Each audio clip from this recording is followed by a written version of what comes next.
수강생 여러분, 안녕하세요. 지난 시간은 정몽구 회장의 기업가 정신에 대하여 살펴보았습니다.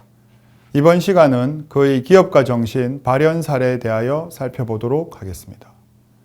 정주영 회장이 했던 말이 바로 해봤어입니다. 정주영 회장이 임자 해봤어? 안 해봤으면 해봐 라는 것이었다면 정몽구 회장은 해봤어를 넘어서 해봐, 해보자 라고 했습니다. 그래서 정몽구 회장의 입에서는 항상 다음과 같은 말들이 나왔다고 합니다. 좀 더 잘할 수 없나? 좀 더 잘 만들 수 없나? 바로 안 되면 반드시 되게 하라는 돌관 정신입니다. 현대자동차의 미국 시장은 지난 시간에 말씀드린 것처럼 쉽지 않았습니다. 1986년 미국 자동차 업계에 진출한 현대자동차는 바텀 피더였습니다. 바텀 피더라는 것은 큰 고기에게 먹히지 않도록 깊은 바닥에 붙어 사는 물고기를 빗댄 말로 저가 브랜드 자동차라는 의미입니다. 1986년에 미국 시장에 처음 진출하면서 품질도 낮고 저가 브랜드의 이미지를 가졌던 한국의 현대자동차는 이미지를 쇄신할 특별한 모멘텀을 차지하지 못하고 있었습니다. 그래서 그때까지만 해도 현대자동차는 차 한 대, 즉 중형차 한 대를 사면 소형차 한 대를 같이 받을 수 있어서 소위 말하는 buy one, get one이라고 하는 보고의 아주 낮은 이미지를 유지하고 있었습니다. 2000년도 초반 정몽구 회장이 현대자동차 그룹으로 독립을 한 뒤 우리는 미국 시장에서 경쟁력을 확보해야 한다고 말하며 첫 번째 했던 것이 바로 10년 10만 마일 보증 서비스입니다. 그러자 미국의 경쟁 자동차 업체들은 경악했습니다. 일단 현대차라고 하는 저가 브랜드, 즉 퀄리티가 떨어지는 기업이 10년 10만 마일을 보증한다는 것 자체도 말이 안 됐지만 만일 그렇게 하려면 보증 비용도 만만치 않았기 때문에 여차하면 회사가 망할 수도 있기 때문입니다. 그러나 그는 아버지 정주영의 DNA를 그대로 물려받은 것에서 더 나아가 해봐, 할 수 있다라는 불굴의 도전 정신을 보이게 됩니다. 그는 2000년대부터는 경쟁사를 단순히 모방하는 전략만으로는 기업이 도약할 수 없다는 것을 본능적으로 알았던 것입니다. 10년 10만 마일을 구호만 외친 것이 아닙니다. 수차례에 걸쳐서 자동차의 내구성과 품질에 대한 정밀 보고서를 제출하도록 관련 부서에 계속 지시하고 확인했습니다. 그래서 그는 자신이 내린 결단이 어떤 프로세스를 통해서 수행되고 있는지를 알고 싶어 했습니다. 현안이나 중요 사항이 있으면 새벽 3시부터 출근해 국리하고 새벽 4시, 5시에 부회장이나 사장에게 전화를 거는 모습은 아주 당연한 듯하게 발생하는 일이었습니다. 기아차의 카니발 차량을 자택으로 가져가 밤낮으로 고민해 문제점을 찾아낸 일화는 유명합니다. 그는 분필로 슬라이딩 도어 위쪽 창문부터 시트 및 바닥, 천장, 문틈 등에 동그라미를 치고 즉각 고칠 것을 임직원들에게 지시했습니다. 그가 직접 현장에 뛰어들어 라인을 멈추고 제품 품질이나 조립 상황을 확인했던 것들도 매우 유명한 일화들입니다. 심지어 이상한 소문도 들렸습니다.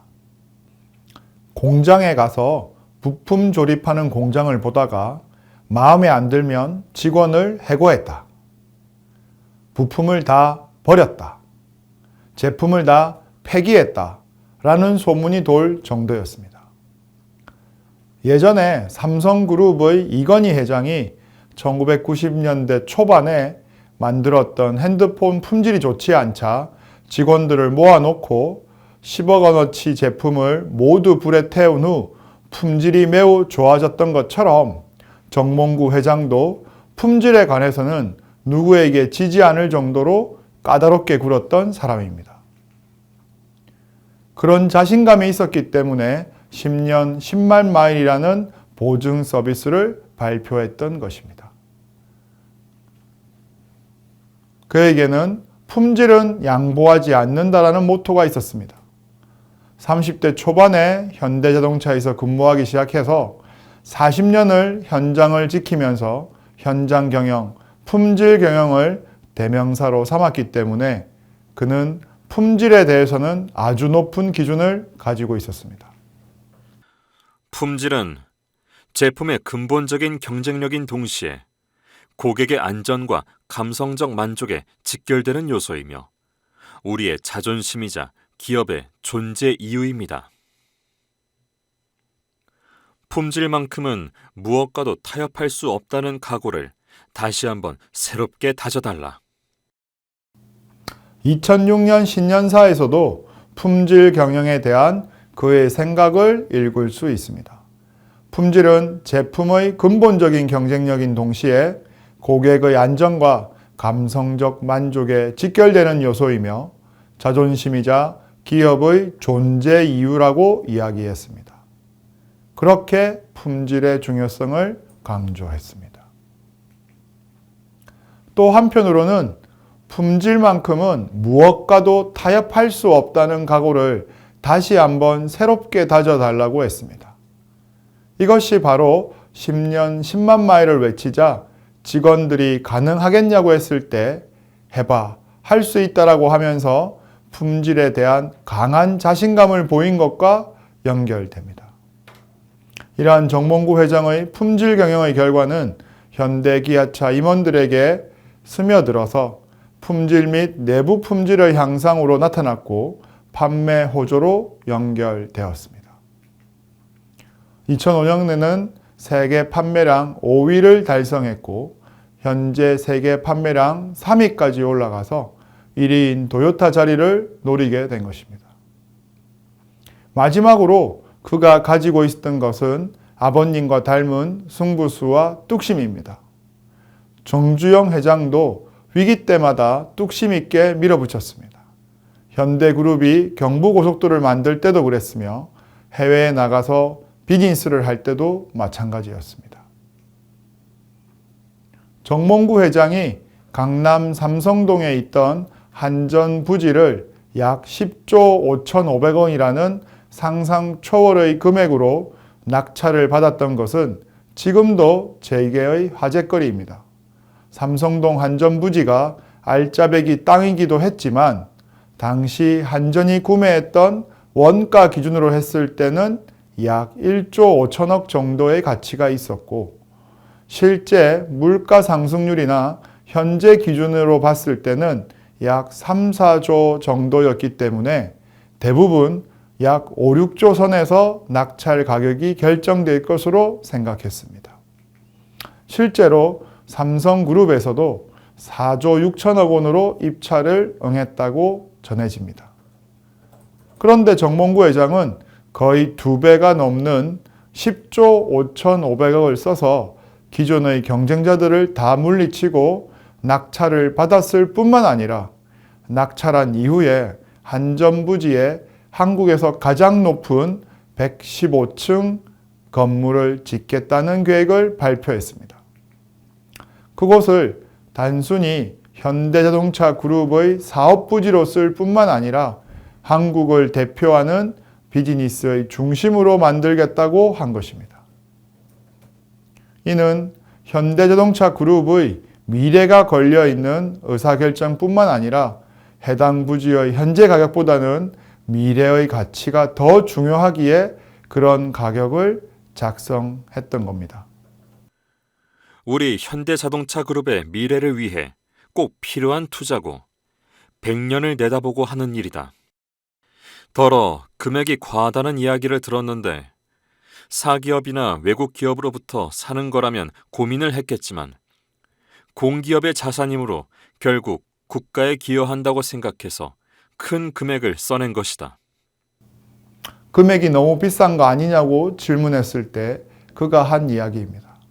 이처럼 그는 경쟁이나 승부가 필요한 부분에서는 승부수를 던지고 나면 뚝심을 가지고 밀어붙였습니다.